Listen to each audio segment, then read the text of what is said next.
Longtemps habitué à des niveaux d'inflation inférieurs à 2%, grâce notamment à l'orthodoxie monétaire de Banque el Maghreb et à des politiques budgétaires prudentes et rigoureuses, le Maroc connaît depuis le début de l'année une inflation qui ne cesse de monter crescendo. Cette dernière atteint au mois d'octobre 8,3%, soit un record que l'on pourrait qualifier d'historique, du moins pour les générations n'ayant pas connu directement la crise des années 80-90. Beaucoup de facteurs exogènes permettent d'expliquer ces flambées des prix. Reprise post-Covid, crise énergétique mondiale et désorganisation des chaînes de production à l'échelle planétaire. Les variables sont certes nombreuses, mais ne doivent aucunement occulter des déséquilibres structurels en interne, car loin d'être une fatalité, les contraintes extérieures peuvent être en partie absorbées, en développant une résilience économique de manière proactive. D'autant plus que nous évoluons dans un environnement mondial de plus en plus incertain. Ainsi, de quelle inflation parle-t-on exactement au Maroc? Est-elle une fatalité? Et adoptons-nous la bonne méthode pour lutter contre? Nous y répondons immédiatement après le générique.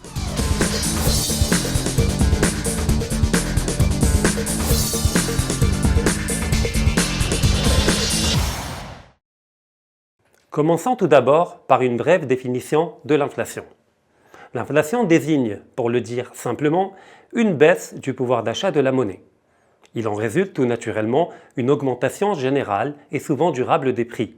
Donnons un exemple simple pour illustrer nos propos. Vous avez un billet de 100 dirhams qui vous permet d'acheter à l'instant T 100 baguettes de pain. L'année suivante, l'inflation a été de 10%. Autrement dit, votre billet a perdu 10% de sa valeur. La valeur faciale de votre billet est toujours la même, soit 100 dirhams, mais désormais, il ne vous permet plus d'acheter que 90 baguettes, ce qui veut dire que le nouveau prix de cette dernière n'est plus de 1 dirham, mais de 1,1 dirham. La valeur de la baguette n'a pas changé, mais son prix, oui. Les causes d'une perte du pouvoir d'achat de la monnaie sont nombreuses. En voici quelques-unes.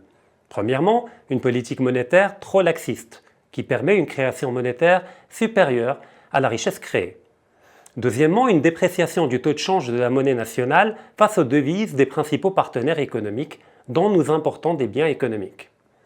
Ou encore, une politique budgétaire expansive financée par un creusement de plus en plus important du déficit budgétaire et par conséquent par de la dette. Autrement dit, dans un cas comme dans l'autre, il s'agit d'un accroissement de la masse monétaire en circulation supérieur à la création de nouvelles richesses, c'est-à-dire supérieur au taux de croissance du PIB. Ce qui fit dire à Milton Friedman que l'inflation est toujours et partout un phénomène monétaire. Nous distinguons au moins deux types d'inflation, l'inflation sous-jacente et l'inflation exogène. La première mesure l'inflation qu'on devrait avoir s'il n'y avait aucune perturbation exogène, comme la volatilité par exemple des prix des produits énergétiques et alimentaires, les changements récurrents dans la fiscalité ou encore les prix soumis à l'intervention de l'État. Elle permet donc de mesurer la tendance profonde de l'inflation dans une économie, celle qui ne dépend pas de la volatilité conjoncturelle. L'inflation exogène est celle qui dépend de la variation des prix qui découle par exemple des aléas des marchés mondiaux ou encore de la pluviométrie dans le cas du Maroc. Qu'en est-il maintenant de l'inflation au Maroc? Au mois de juin dernier, lors de la deuxième réunion trimestrielle de Banque el Maghreb, Abdellatif Jouari, le wali de Banque el Maghreb, avait affirmé que l'inflation au Maroc était principalement causée par des facteurs externes et par conséquent non maîtrisables. Dans ce contexte, augmenter le taux directeur n'aurait strictement servi à rien, sinon à réduire les perspectives de croissance pour l'économie marocaine.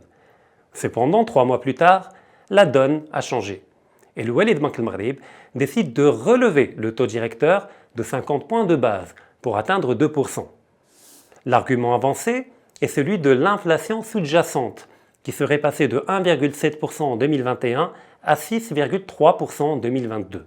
C'est-à-dire que par-delà les facteurs extérieurs, l'inflation au Maroc est désormais également soutenue par des facteurs internes. Pour le dire plus simplement, l'inflation qui au départ était importée a fini par contaminer l'économie marocaine à différents niveaux, dont celui des coûts de production, notamment dans la composante alimentaire de l'inflation. Elle est désormais presque autant interne qu'externe. Mais en quoi un relèvement du taux directeur permet-il de lutter contre l'inflation? Eh bien, premièrement, le taux directeur est le taux de court terme qu'une banque centrale applique aux banques commerciales pour les prêts. Ce qui fait qu'on l'appelle également, dans ce cas de figure, le taux d'intérêt bancaire ou le taux d'intérêt de base. Ainsi, dérivant du taux directeur, les taux d'intérêt qu'appliquent les banques commerciales pour leurs prêts aux particuliers ou aux entreprises dépendent de l'évolution du taux directeur.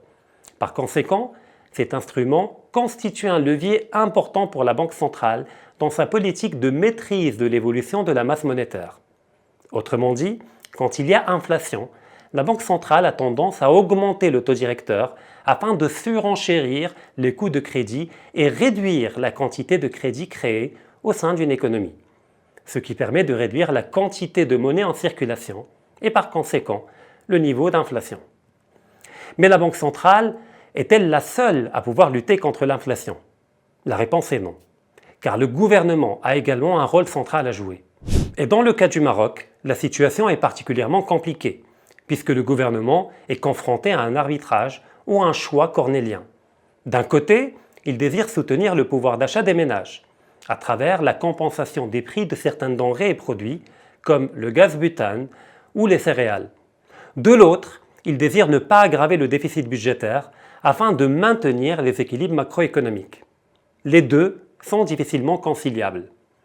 Car si le gouvernement décide de libéraliser tous les prix afin de ne plus supporter cette charge budgétaire, il va immédiatement répercuter les hausses des prix à l'international sur les ménages, contribuant ainsi à nourrir la dynamique inflationniste.